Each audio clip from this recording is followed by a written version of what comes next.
You're gonna perform for Donald Trump, huh? Which one of you jigaboo ass gonna be the first one to do it? I'm waiting. I'm gonna roast the fuck out one of you Uncle Tom ass for doing it. Which one of you gonna do it first? Osby's the one that's performs for himself. If you've ever been called an Uncle Tom, you should be elated. Why? Perhaps the most controversial and widely recognized literary character in American history, Uncle Tom has been wrongly vilified, mischaracterized as a black person who is so subservient to white people. Stephen in the movie Django Unchained is fashioned in the image of the wrongly mischaracterized Uncle Tom, someone who remains loyal to his owner even after slavery and takes up arms in their defense against other black people. In other words, a sellout. But when and why did this semi-fictional character, Uncle Tom, become a derogatory racial epithet? Today, we're setting the record straight. The term Uncle Tom entered the American lexicon from the character in Harriet Beecher Stowe's influential novel Uncle Tom's Cabin, published in 1852.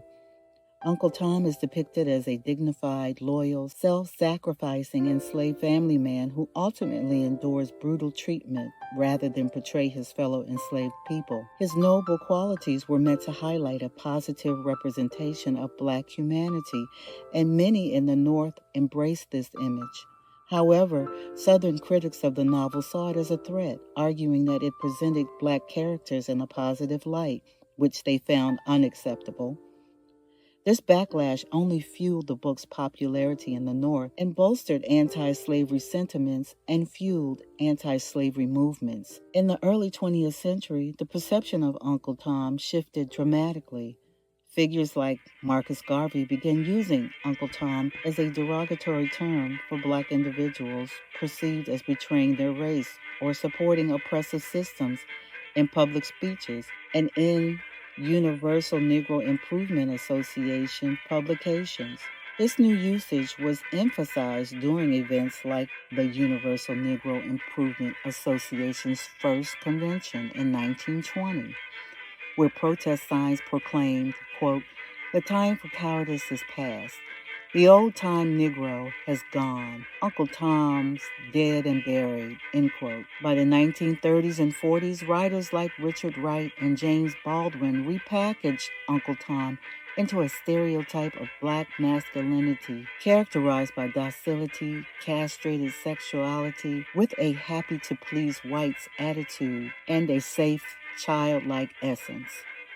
Further reinforced by Hollywood portrayals in films like Song of the South and black-faced minstrels known as Tom shows, and commodity spokespersons such as Uncle Ben and Rastus in the Cream of Wheat trademark.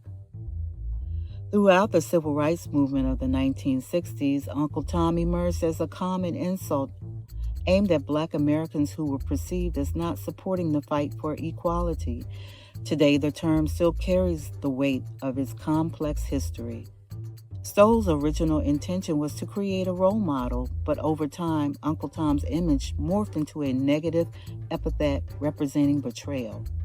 Unfortunately, Uncle Tom is not a relic from the 19th century. This complex figure still has a hold over black politics. In fact, the stereotype is quite possibly the most resilient figure in American history. He has survived pandemics, lived through 33 presidents, and remains the most recognizable black character in history.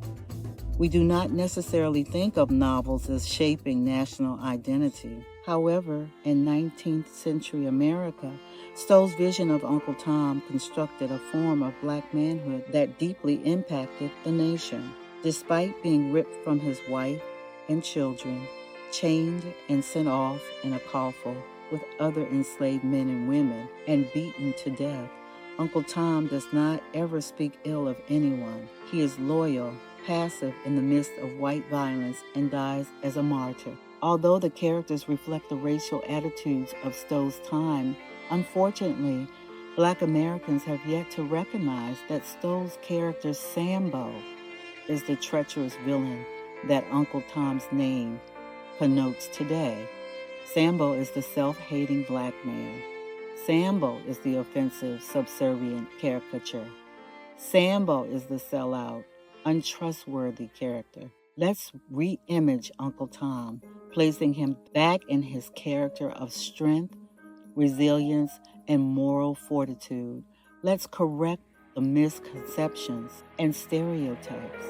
By correcting this misrepresentation of Uncle Tom, it diminishes the impact of his character as a political pawn, shifting the political narrative of Uncle Tom back to this black man as a symbol of moral integrity and trustworthiness in the face of oppression.